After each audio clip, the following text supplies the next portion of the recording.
اللہ کے پیارے نبی صلی اللہ علیہ وسلم سے پوچھا گیا ای النساء خیر، اے اللہ کے نبی کون سی عورت سب سے اچھی عورت ہے؟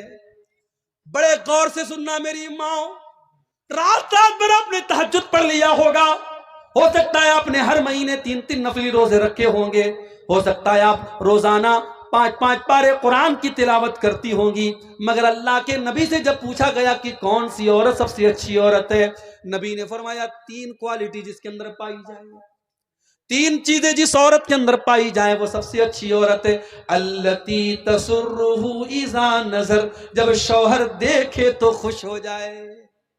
یا تو الٹی بات ہے، شوہر گھر میں آتا ہے، بال بکھرا ہے، کپڑے مہک رہے ہیں پسینے سے، تیل کی بدبو آ رہی ہے، مسالے کی بدبو آ رہی ہے، ہاں شادی میں جانا ہے تو 1 گھنٹے وہ پورا میک اپ کرے گی، پورے چہرے پر کریم پوتے گی اور پاؤڈر لگائے گی، اور آج کل تو ماشاءاللہ ایسا میک اپ چل رہا ہے کہ اگر عورت جو ہے اس کے موبائل پر اگر وہ فیس لاک لگا لے اور میک اپ کر کے اپنے موبائل پر فیس وہ اوپن کرنے کی کوشش کرے تو موبائل کہے گا محترمہ کون ہے آپ، بچہ نہیں پہچانے گا ماں کو، ایسا میک اپ ہو رہا ہے بیوٹی پارلر کے اندر۔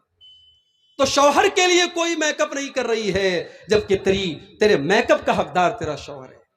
جب تجھ کو معلوم ہے میرا شوہر رات کو 10 بجے آتا ہے، 9 بجے بیٹھ جا میرر کے سامنے، آئینے کے سامنے، اور اپنے آپ کو اتنا سجا لے، اتنا سوار لے، اتنا خوبصورت بنا لے کہ شوہر جب باہر کی ٹینشن لے کے آئے اور بیوی کا چہرہ مسکراتا ہوا دیکھے، اس کے بدن کی خوشبو کو محسوس کرے تو شوہر کی ساری تھکاوٹ دور ہو جائے۔ التی تسرہ اذا نظر، جب شوہر دیکھے تو خوش ہو جائے۔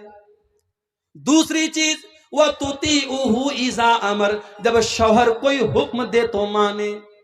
یہاں تو ہوتا ہم کیوں مانے، ہم کوئی اس کی نوکرانی ہے، نوکرانی کی بات نہیں ہے۔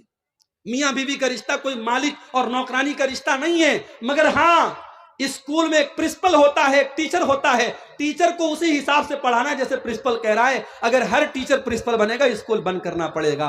گھر بھی ایک اسکول ہے اور گھر کا پرنسپل مرد ہے اور عورت اس کے انڈر میں کام کرے گی۔ اگر شوہر کی کوئی بات ہے تو بیوی کو چاہیے کہ مانے۔ اللہ کے نبی نے تو یہاں تک کہا، دیکھیے یہ حدیثیں سن کر کے ہمیں عجیب لگتا ہے اللہ کے نبی نے ایسا کیوں کہا، مگر جب ہم پریکٹیکل سماج میں دیکھتے تو ہم کو لگتا ہے کہ واقعی اللہ کے پیارے نبی نے بڑی سچی بات کہی۔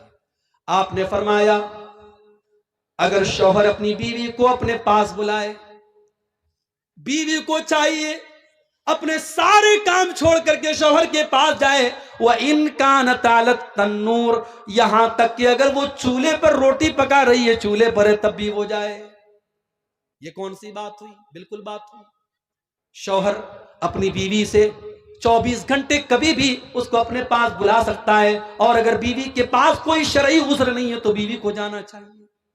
اور اگر بیوی انکار کرتی ہے، اللہ کے نبی فرماتے ہیں جس بیوی کا شوہر اس حال میں سو جائے کہ بیوی کو وہ دعوت دے اور بلائے اور بیوی اس کے پاس جانے سے انکار کر دے، بلا کہ کوئی مجبوری ہو، کوئی بیماری ہو، کوئی بات تو الگ بات ہے، اگر بغیر کسی عذر کے بیوی شوہر کی بات ماننے سے انکار کر دے، لعنتها الملائکۃ حتی تصبح، تو صبح تک فرشتے اس عورت پر لعنت کرتے ہیں۔ لیکن یہاں یہ بات یاد رہے کہ یہ معاملہ میاں بیوی کا جو معاملہ ہے یہ ایک طرفہ نہیں ہے۔ اگر بیوی کو چاہیے کہ شوہر کے جذبات کا خیال رکھے تو شوہر کو بھی چاہیے کہ بیوی کے جذبات کا خیال رکھے۔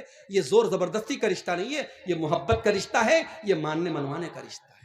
اور تیسری چیز وَلَا تُخَالِفُهُ فِي نَفْسِهَا وَمَالِهِ بِمَا يَكْرَهُ، بہترین عورت کی تیسری نشانی کہ وہ عورت اپنے مال، اپنی آبرو کے سلسلے میں اور شوہر کے مال کے سلسلے میں کوئی ایسا کام نہ کرے جو شوہر کو ناپسند ہے۔ شوہر کی الماری کی چابی اس کے ہاتھ لگ گئی، اب اڑا رہی ہے پیسہ، شاپنگ خوب کر رہی ہے، اب شوہر نے وہ پیسہ کس ضرورت کے تحت رکھا ہے، شوہر کو بغیر بتائے اس کا پیسہ اڑا رہی ہے، غلط ہے۔ یا شوہر نے منع کر دیا فلاں کو گھر میں مت آنے دینا، اس کو گھر میں آنے دے رہی، یہ غلط ہے۔ تو شوہر کی مرضی کا خیال رکھے اپنی آبرو کے سلسلے میں اور اپنے شوہر کے مال کے سلسلے میں کوئی ایسا کام نہ کرے۔ اب آ جائیے دوسری طرف، اللہ کے نبی کے پاس ایک صحابی آتے ہیں، ما حق زوجت احدنا علی، اے اللہ کے نبی بیوی کا حق ہمارے اوپر کیا ہے؟ آج کوئی مرد مولوی سے یہ سوال نہیں کرتا، سب یہ چاہتے بیوی کو میرے ساتھ کیا کرنا چاہیے یہ بتاؤ مولوی صاحب، لیکن صحابی الٹا سوال کر رہے ہیں، ما حق زوجتی احدنا علیہ، اے اللہ کے نبی بیوی کا حق ہمارے اوپر کیا ہے؟ آپ نے فرمایا ان تطعمھا اذا طعمتا، جو تم کھاؤ اپنی بیوی کو کھلاؤ۔ تم باہر کھا رہے ہو دیسی مرغا اور بیوی کو گھر میں بھات کھلا رہے ہو، تم باہر بہترین چیزیں کھا رہے ہو اور بیوی کو اس سے محروم کرو نہیں، جو تم کھاؤ بیوی کو کھلانے کی کوشش کرو۔ وَتَقْسُوَهَا إِذَا اقْتَسَيْتَ، اور جس معیار کا کپڑا تم پہنتے ہو اسی سٹینڈرڈ اور معیار کا کپڑا اپنی بیوی کو پہناؤ۔ اگر تم مہنگے کپڑے پہنتے ہو، تم برانڈڈ کپڑے پہنتے ہو، تو بیوی کو بھی اچھا کپڑا پہناؤ۔ وَلَا تَضْرِبِ الْوَجْهَ، اور کبھی بیوی کے چہرے پر ہاتھ نہ اٹھانا، کبھی بیوی کے چہرے پر نہ مارنا۔ وَلَا تُقَبِّ، اور کبھی بیوی سے گالی گلوچ نہ کرنا۔ وَلَا تَهْجُرْ إِلَّا فِي الْبَيْتِ، اور جتنا بھی جھگڑا ہو جائے، میاں بیوی کا جھگڑا گھر کے باہر نہ جائے، اس کو کبھی گھر کے باہر نہ نکالنا۔ یہ بیوی کا حق ہے آپ